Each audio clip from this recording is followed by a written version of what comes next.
Picture this. You're lying in bed at 2 a.m., mind racing, replaying conversations from 3 years ago, worrying about tomorrow's meeting, feeling trapped inside your own head. Your chest is tight. Your thoughts won't stop. You reach for your phone, scroll aimlessly, hoping to feel better, but you don't. Now imagine this instead. You lace up your shoes, step outside, and within 10 minutes of walking, something shifts. The mental fog starts clearing. The knots in your chest loosen. The thoughts that felt like prison bars begin to soften. You didn't take a pill. You didn't sit in a therapy session. You just walked. Here's what most people don't realize, and what even some doctors overlook. Walking isn't just moving your legs. It's rewiring your brain in real time. It's activating ancient neurological pathways that can calm anxiety faster than sitting still ever could. And the most surprising part? Your brain is literally producing new cells, new connections, and new chemistry with every single step. Stay with me, because what happens next is rarely talked about. Most people think walking helps because it's distracting or because fresh air feels nice.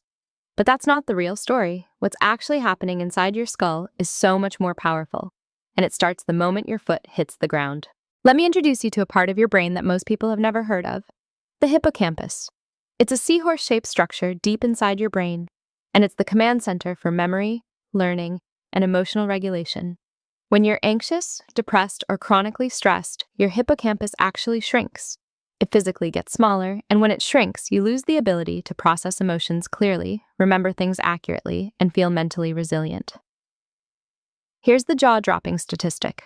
Studies show that adults who walk for just 40 minutes, 3 times a week, can increase the size of their hippocampus by 2% within a year. That might sound small, but in brain terms, that's huge. The control group in those studies, people who only did stretching and toning exercises, saw their hippocampus shrink instead. Think of your hippocampus like a muscle, but also like a garden. It needs regular movement to grow. Without it, it withers. With it, it blooms. And unlike a gym membership you forget about or a meditation app you never open, walking requires no equipment, no subscription, no guru. Your brain has been waiting for this exact signal since you were born. But here's the part that blew my mind. Walking doesn't just maintain your brain, it generates new brain cells. Every day, your hippocampus can produce anywhere from 700 to 1,500 brand new neurons. That's right, your brain is capable of growing fresh cells, even in adulthood. And walking is one of the most powerful triggers for this process, called neurogenesis. The body is not broken, it's intelligent. It's been protecting you all along, waiting for the right conditions to heal. And walking gives it those conditions. This isn't just about mental health. This is about survival intelligence that's been inside you for hundreds of thousands of years. Your ancestors walked 10 to 15 miles a day. Your brain evolved expecting that rhythm. And when you don't give it that rhythm, your brain starts misfiring. Anxiety spikes, depression creeps in, creativity dries up. But the moment you start walking again, it's like flipping a switch. Your brain recognizes the pattern and says, "Ah, yes, this is what we're designed for." And it starts repairing itself. So let's walk through what's actually happening inside your brain and body from the moment you take that first step. Because this isn't magic, it's biology. And when you understand the timeline, you'll realize why walking feels so different from sitting in a chair, trying to think your way out of stress. Phase 1, the first 5 minutes.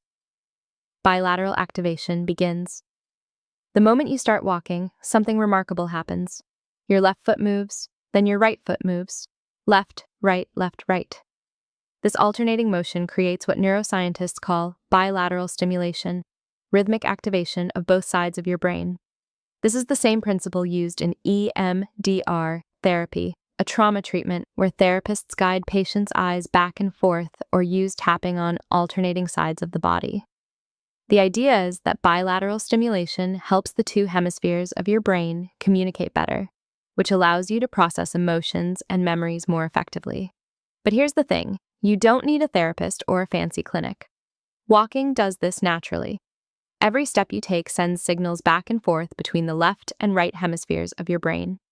It's like your brain is having a conversation with itself, integrating fragmented thoughts, calming overactive worry circuits, and creating mental coherence. Think of your brain like a tangled ball of yarn.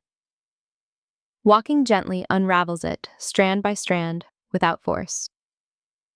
At the same time, your autonomic nervous system, the part of your body that controls stress responses, starts shifting. Your sympathetic nervous system, the fight or flight mode, begins to quiet down. Your parasympathetic nervous system, the rest and digest mode, starts turning on, your heart rate steadies, your breathing deepens. You're not consciously doing this, your body is doing it for you, simply because you're moving. Phase 2, 10 to 20 minutes in. The neurochemical cascade. Now we're getting into the sweet spot. Around 10 to 20 minutes into your walk, your brain starts releasing a flood of neurochemicals, natural substances that change how you feel, think, and perceive the world. First up, endorphins. These are your body's natural painkillers and mood elevators. They're the reason people talk about runner's high, but you don't need to run to get them. A brisk walk is enough to trigger their release. Endorphins bind to receptors in your brain and reduce the perception of pain and stress. They create a sense of calm and even mild euphoria. Next, serotonin. This is your mood stabilizer. Low serotonin is linked to depression, anxiety, and obsessive thinking. Walking increases serotonin production naturally, which is why so many studies show that walking can be as effective as antidepressants for mild to moderate depression. In fact, a 2026 study found that exercise, including walking, was just as effective as medication in reducing depressive symptoms. Then there's dopamine, the molecule of motivation and reward. Dopamine helps you feel pleasure, focus, and drive. When you're stuck in a mental rut, dopamine is often low. Walking gently nudges dopamine levels back up, which is why after a walk, you often feel more motivated and clear-headed. But here's the really exciting one: BDNF, or brain-derived neurotrophic factor. Think of BDNF as fertilizer for your brain. It helps existing neurons stay healthy and encourages the growth of new ones. Walking triggers a significant increase in BDNF, especially in the hippocampus. This is the mechanism behind neurogenesis, the birth of new brain cells.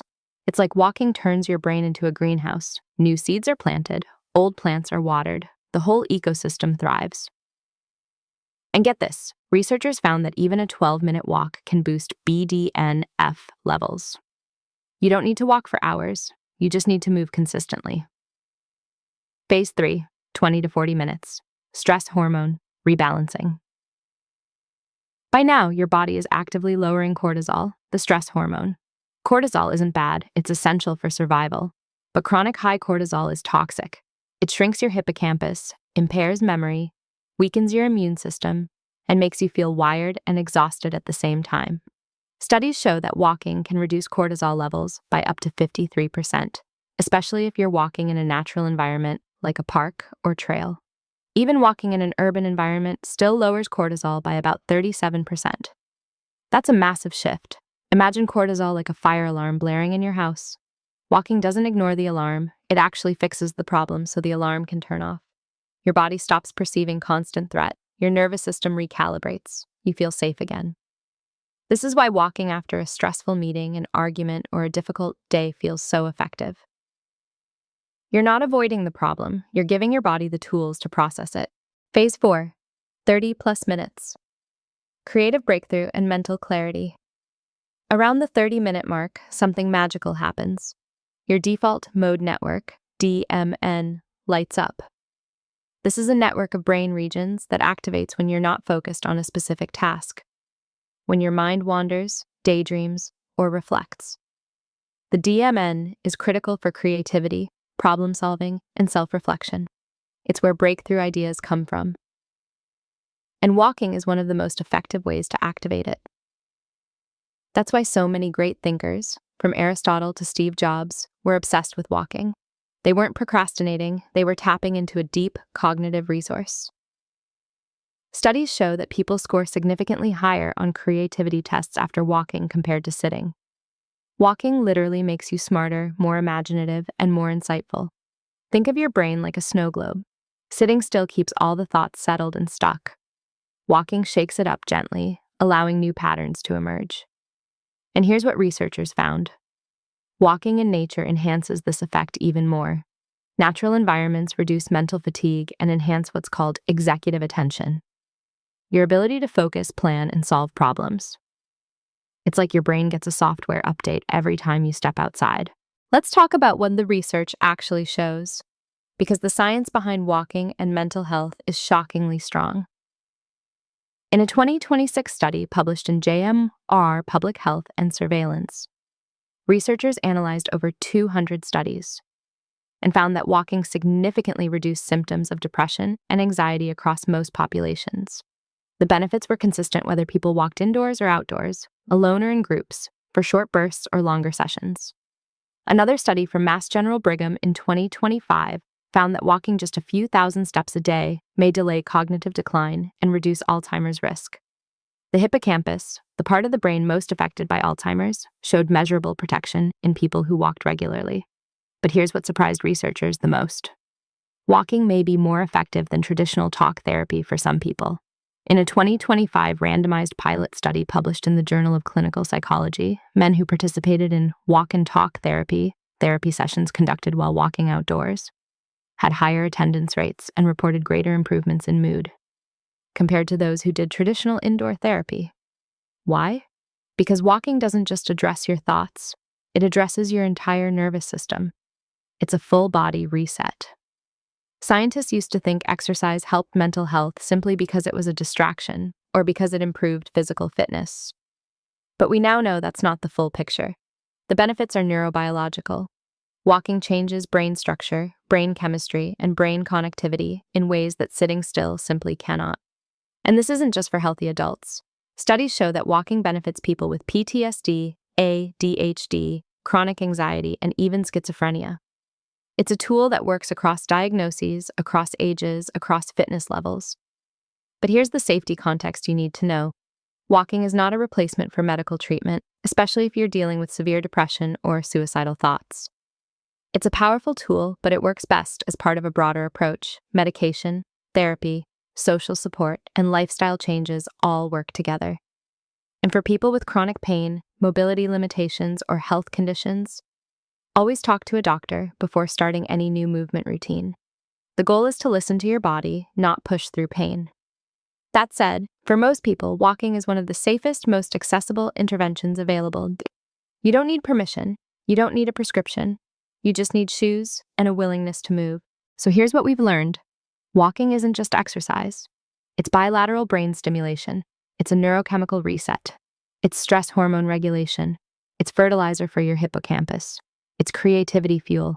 It's a full system reboot that happens automatically, simply because you put one foot in front of the other. Your brain has been waiting for this. Your body has been designed for this. And the moment you start walking, really walking, not just moving from your couch to your car, everything shifts. Walking doesn't fix everything. It's not magic. It won't solve financial problems or mend broken relationships. But it gives you the mental clarity, emotional resilience, and neurological bandwidth to handle those challenges better. It's a tool, a simple, ancient, wildly effective tool that you already have access to. And the best part? It compounds. The more you walk, the more your brain adapts, the more new neurons you generate, the more resilient you become. So here's my challenge. Don't just think about this. Don't just nod and move on. Try it. Tomorrow morning or tonight after dinner, go for a 15-minute walk. No phone, no podcast, just you, your breath, and your steps. Notice what happens. Notice how your thoughts shift. Notice how your body feels. And here's my question for you. What surprised you most? The bilateral stimulation, the neurogenesis, the neurochemical cascade, or the idea that your brain has been protecting you all along, waiting for the right signal to heal? Share your thoughts in the comments. Someone reading your experience might need it. Maybe they're scrolling right now, feeling stuck, wondering if anything will ever help. Your story could be the nudge they need. And if you want more science-based explanations like this, no hype, no fear-mongering, just calm, curiosity-driven exploration of how your body actually works, hit subscribe. In the next video, we'll explore what most people get wrong about sleep and the brain's nightly repair system, and why ignoring it can quietly undo everything you're trying to build. Your body is not your enemy, it's your partner. And walking is one of the simplest ways to remind it that you're listening. Now go take that walk.